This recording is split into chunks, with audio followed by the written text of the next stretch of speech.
George Kilpatrick, Inspiration for the Nation, celebrating people we feel good about. Big meeting coming up. It's the New York State Charter Schools Association. They're hosting a meeting in the Q's on June 25th. And here to talk about it is the president of the New York State Charter Schools Association, Yomika Bennett.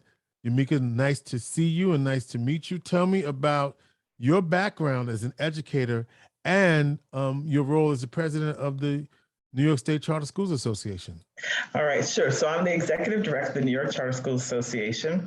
I've done that since 2019. My background is actually rooted in government. I've worked in and around government for about 20 plus years, working in the governor's office and starting way back in the, I'll call it the way back in the days, in the budget, working on the budget with the New York State Assembly. So my background is policy, finance, budget, et cetera. And in 2019, I started with the New York Charter Schools Association. I will be honest, I looked at the charter school law was the first thing, my background being in the legislature and understanding how bills are made. So what does the law say about charter schools? And looking at the law on charter schools, state law allows any individual, resident, parent, family, et cetera, person and resident to start a charter school. And the power, the ability to start a school in New York State, I think is tremendously empowering for people. So that's why I'm there. I love what I do in the Charter School Association. I'm a big supporter of charter schools, of all quality education, but certainly in the power and the promise of what charter schools can do for education. And by the way, the meeting will be at the Southside Innovation Center Saturday, June 25th. And you're asking everybody to come up and stand up for educational equity. Let me ask you this. So, Sure. So let's be transparent. Yes. There are concerns about what charter schools do. So let's start with what the positives are. Yeah. Why is charter schools a viable option for urban education in this country, in this community? Sure. Throughout New York State, especially charter schools offer parents, right, the opportunity to find an alternative for the student, for the child. And at its base, charter schools are an option, right? Every child, right, comes with different needs, interests, backgrounds, environments where they thrive. Charter schools offer an option for parents who want something different for their children. Particularly, and as you said, we're gonna get into it, right? In urban city districts throughout the state, the academic outcomes, particularly from students from marginalized communities, have always been, right, disparate. They do not reflect the excellence and the opportunity that the students actually possess, and the outcomes for them are devastatingly low. That is not the case necessarily in charter schools, where students, particularly Black and Brown students, outperform in terms of the outcomes. Again, we're talking about here the state test outcomes. Those students in charter schools have higher outcomes on those exams throughout the state. And that's, that's true. And, you pick the city, it's true in Syracuse, it's true in Buffalo, it's true in Rochester, it's true in cities throughout the state. And that's what charter schools can do. Beyond the ability to find different environments and backgrounds, the academic quality in terms of outcomes, they're just better for students of color in schools. What's the impact of charter schools on public education? Charter schools are part of public education. So the impact is, you asked me that question, the impact is positive, positive, positive, because again, it's an option. And it's something where if you want your child to progress academically in a different environment, charter school is the option for you. And so they are public schools. They are public schools as a matter of law, they're public schools. And if you think about education as something that every child deserves, particularly a public access to a high quality public education that doesn't require tuition, that the school is the vehicle, right? The school is the delivery system. And you can have that education delivered through district schools or charter schools. Charter schools are that option. And I'm just going to go through all of the Yes, sure. talking All of them. points. Yes, You there. know, Yeah, yes, yes, yes. they drain the resources from public schools, but they still have to, and so it makes, because of the growth of charter schools, it makes public schools less efficient or something to that effect. Like, in other words, you're taking money away from public schools. Yes. No, no, never. Right? No. But that's a talking point, right? You hear that? That's right. There are a lot of talking points, but I like to call them myths and misconceptions. I don't know where they came from, but so remembering that charter schools, again, by law, are public schools. These are public schools. They are funded in a way that the funding follows the student. If the student attends a charter school, funding for that student, right, follows to the school where the child is educated. There's no stealing of money. There's no taking of money. This money is not an entitlement to anyone except whoever is providing the education service for the child through a public education institution, which a charter school is. The 100 Black Men obviously have been looking to create a charter school in this community, and I think they invited you to come to speak, to share your resources as part of what you call the statewide tour. What is it that the community should really expect when you come to Syracuse on the 25th? Well, I'm excited about this because what I really want the community to come out. The 100 Black Men have been tremendous in their eagerness. Come to Syracuse, come to Syracuse with us. And we're going to do this indoors in Syracuse, which is different from the state tour stops that we've done around the state. We've been in Brooklyn, we've been in the Bronx, we've been in Rochester, we've been in Buffalo. And we're outside and we are really out there really speaking truth to the public and giving people the opportunity to speak out about what's happening in education.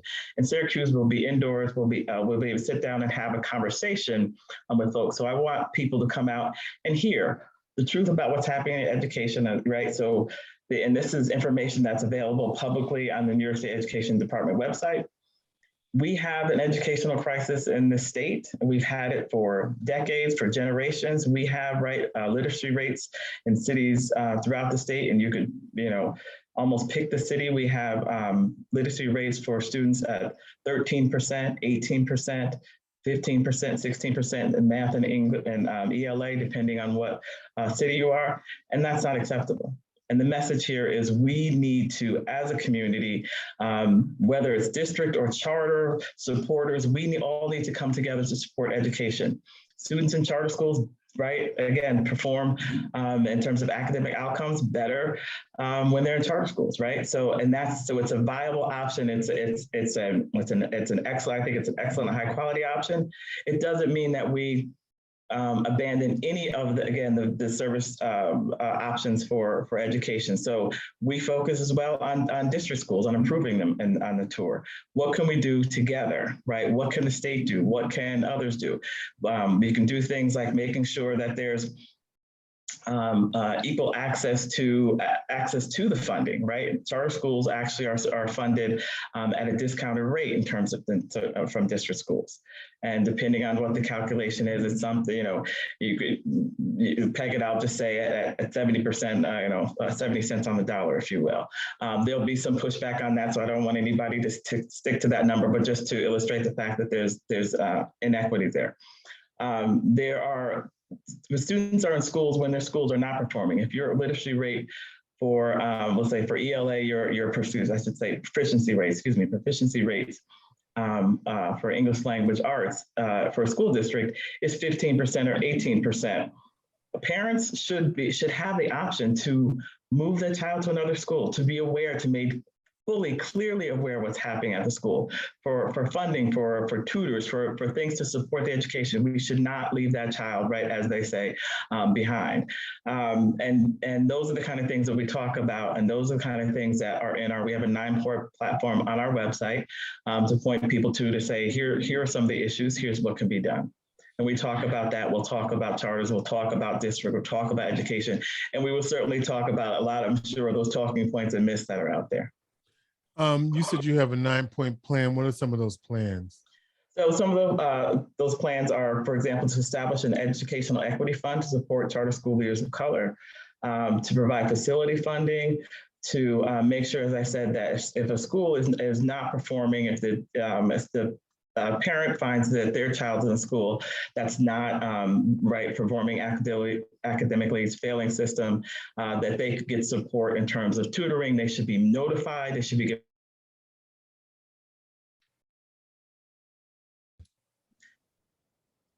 So parents should be notified if they're in a school where the system is failing or it's a failing school. Parents should be notified that is the fact for that school, and they should be given the option to transfer their student to higher performing schools of their choice, right? And to receive free tutoring, academic support. We really need to create a system where the student is supported with what they need, right, to get the quality education. And we cannot any longer, I don't think, right, stand for 13% and 14% and those kind of proficiency rates for English language, arts, and math for students.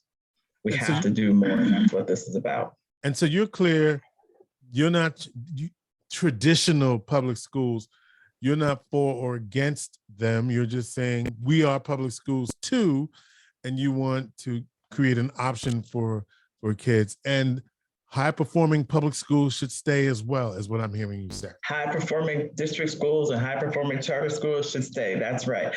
No one is advocating to close a quality school. No matter where it is. No matter where it is. What we're saying is the system needs to be reformed so that we don't have such thing as a low performing school.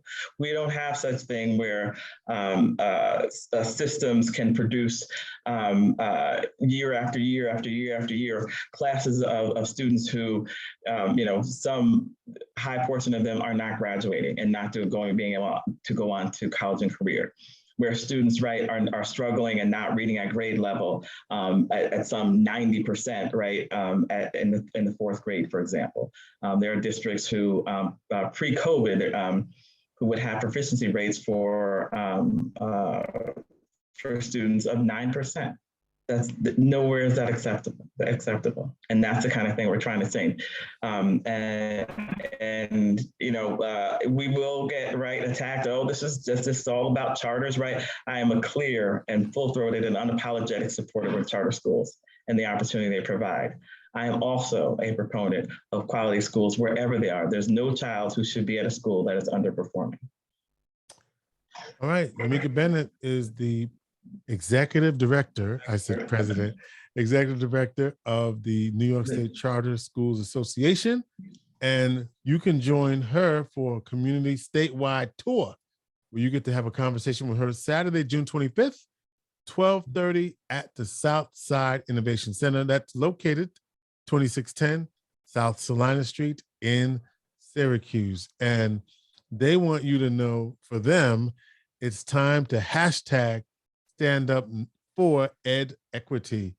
And you can find out and get your questions answered, especially around the 100 Black men in the charter schools that they're proposing. And by then, perhaps they'll have some news about where their proposal stands. So good luck to you. Right, and you. we have the community come out for this event to learn all that they need to know about charter schools in our community and in our state. That's right. And what you think they will do for the community. Yomika Bennett, thank you. All right. Was there anything else that you wanted us to know about charter schools? We'll see you on the 25th. Please come on out. We're looking forward to a great conversation and to do right by all of our students in public schools wherever they are. And thank you for the time this evening. Inspiration for the nation.